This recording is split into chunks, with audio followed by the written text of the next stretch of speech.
Bug is bitten. Dave Hollins, the team's cleanup hitter, will have surgery on Tuesday to repair a broken bone in his right hand. He's expected to be out 4 to 6 weeks. For the Mets, Howard Johnson out of the weekend series with a viral infection. Here we go. Under the towel, Curt Schilling. Can't bear to watch Pete Schurik on the hill. Why? Schurik took a perfect game into the 5th, and Wes Chamberlain says, take that perfect game and put it over the fence and left. Chamberlain's 7th of the season. In the 8th, Kim Batiste. Up and out. That's Kim's 3rd of the season. This game is now tied at 2. Till the 9th, still tied at 2. Runner on 3rd. Incaviglia, 2/3. Chico Walker playing for Howard Johnson. He can't handle it. The error cost the Mets the game, 5-2 the final.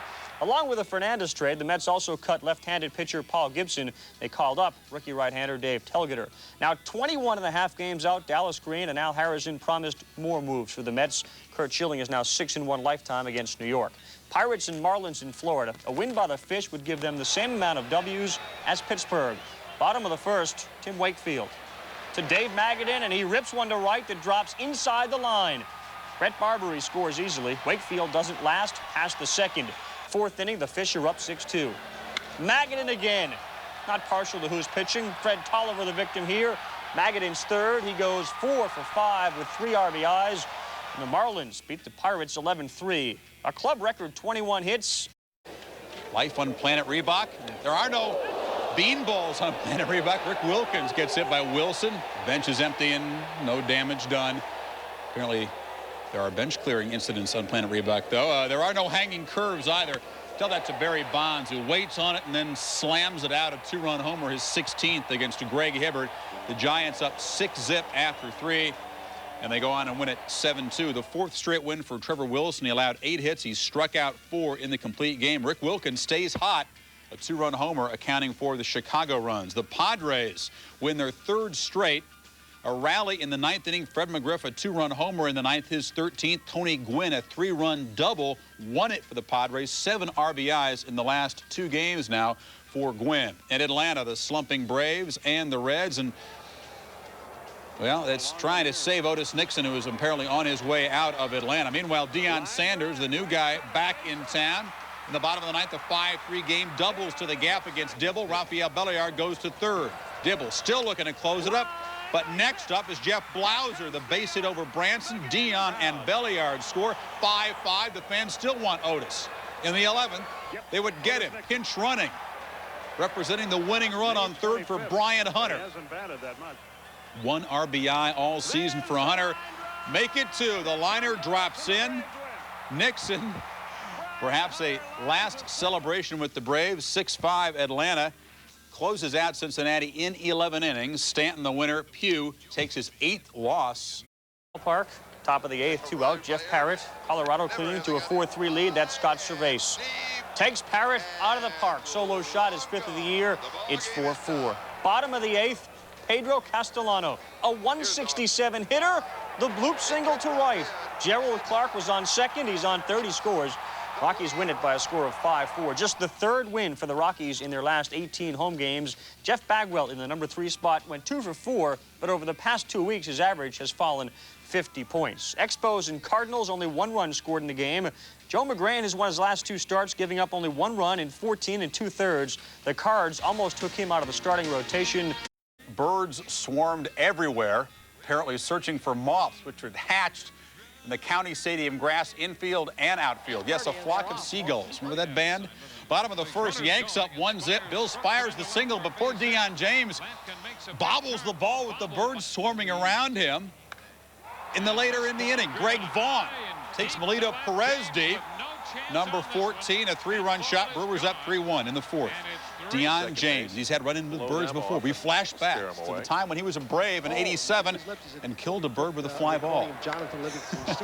Well, birds are swarming, but this ball is out of reach of any of them. It's a home run, 4-3. Then in the 9th, runner on 1st, and Kevin Moss takes Doug Henry out.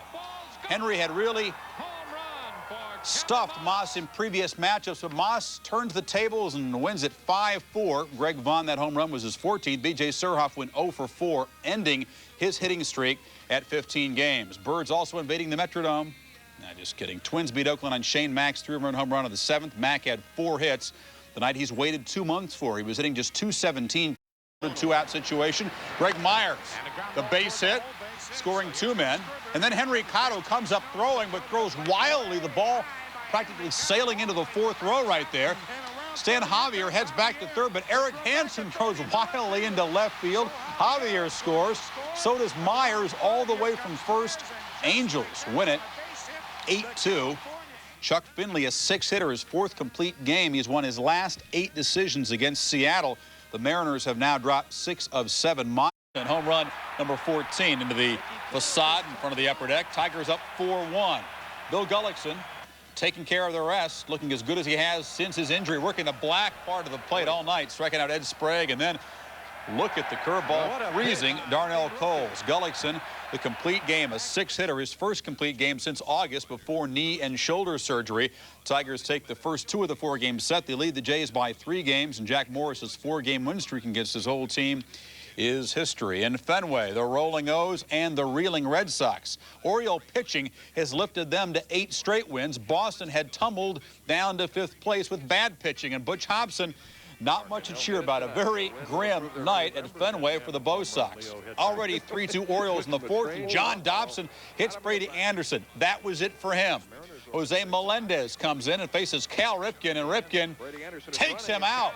An explosion by Baltimore. 6 in the 4th, 5 in the 5th. Ripken 3 for 5 with 5 RBIs. More in the 8th. Scott Cooper hits David Segui on the throw home. Segui and Reynolds score. McLemore also added 4 RBIs, 16 runs, 16 hits for the Orioles. Mike Messina has now won 16 of his last 18 decisions. Off to a good start. Blackjack McDowell joining Messina on the 9. Singing mood. I don't know what it is. Anyway, John Smiley does a bad thing. He tries to get a heater by Ron Gant. Bad move. Gant takes him for a 3-run home run, his 13th. Braves on top, 3-zip. Bottom of the 3rd, it was already 4-0 Braves. Smiley doesn't learn his lesson. Tries the fastball again on Gant. What, are you kidding me? Gant with 2 homers in his first 2 at-bats. Braves led 5-zip. As for John Smoltz, just cruising. Just ask Kevin Mitchell. 7 Ks for Smoltz. Braves end up winning the game 7-2. Smoltz losing his shutout when Jeff Branson hit his first Major League home run. As for Gant, with his 4 RBIs, he now has 28 in his last 29 games. The Braves bats finally showing a resemblance to last year. They've won 20 of their last 34 games, the Braves have. This game, no score. Tom Candiotti, the pass ball by Mike Piazza. Piazza had 2 in the inning, 4 for the night, 1-0 Pod. Same inning, Gary Sheffield, Jose Offerman throwing wild.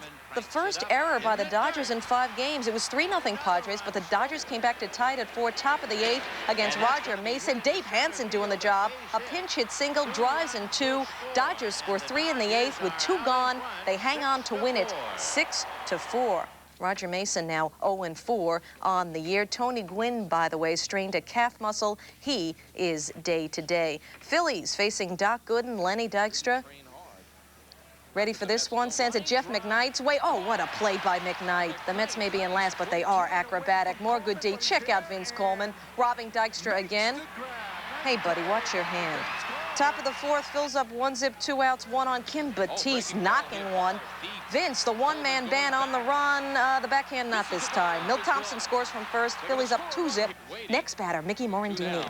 What a shot. Batiste scores on that one. Morandini ends up with the stand-up triple against the Mets. You really don't have to see any more. The Phillies won the game 3-0, and you may find this hard to believe, but it was the first time the Mets were shut out all year. The 4th straight win for the Phils, who now own a 23.5-game lead.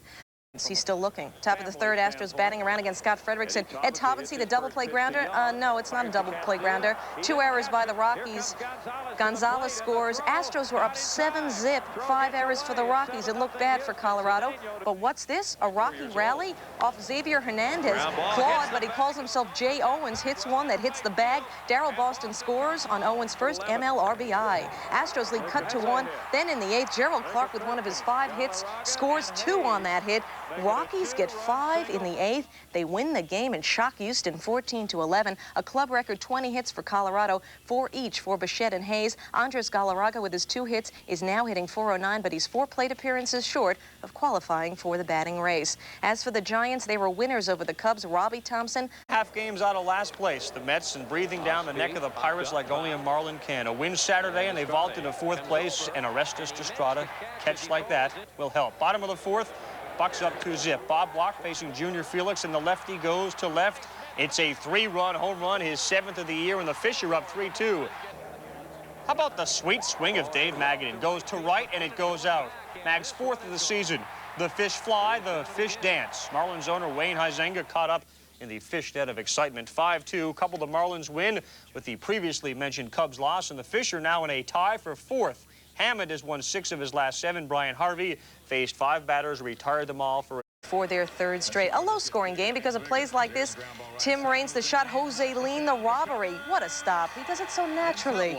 Then Greg Gagne taking a hit away from Ozzie Guillen. What a play. That is why, folks, we're tied at 1 after 9. On to extra innings. Bottom of the 12th, that is Chris Grin on second. Okay, speed up the tape. Royals still can't get him home. Gagne grounding it, and then Craig Wilson following suit, the 6-3 DP. If only the game worked that way in real life. Bottom of the 14th, 2 out, Brian McRae at second. Royals fail again, George Brett. Not happening. Top of the 15th, Ron Karkovice at the plate. Did you know that he already has 9 home runs? Make it 10. Karkovice going deep off Rusty Meacham. That is your game winner. 2-1, the final, all White Sox. Karkovice's winning blast gave Jeff Schwartz his first major league win after 11 glorious years in the minors. Anderson getting Jay Buhner. Then Fleming's turn. All over Chili Davis. It remains scoreless through 6. Nothing like a good pitcher's duel. Top of the 7th, 1 out man on first. Sanderson against Mike Blowers, and Blowers the opposite way. Runners advance. 2 runs came in on a Day Valley single. Bottom of the 9th, 2-0 M's, 2 outs. Luis Polonia right back to the mound. Fleming, the easy, relaxed out. A complete game, 3-hit shutout for last year's 17-game winner, capturing his first of the year in his 5th start. Scott Sanderson, meanwhile, dropped his 3rd straight decision. The slumping A's at the Metrodome. Ricky Henderson back from a stiff neck. Almost strained his neck watching home run number 6 of the year, his 57th career leadoff home run. Next batter, rookie Craig Paquette. You know, the last time the A's hit back-to-back home runs to lead off a game? A decade ago. 3rd inning, bases loaded for Kirby Puckett. He doesn't mind it when the bases are loaded. That's his 4th career grand slam for Mr. Puckett. 4-2 Twins suddenly. And then in the 6th, Kirby with the great defense against Terry Steinbach. Just watch Puckett run.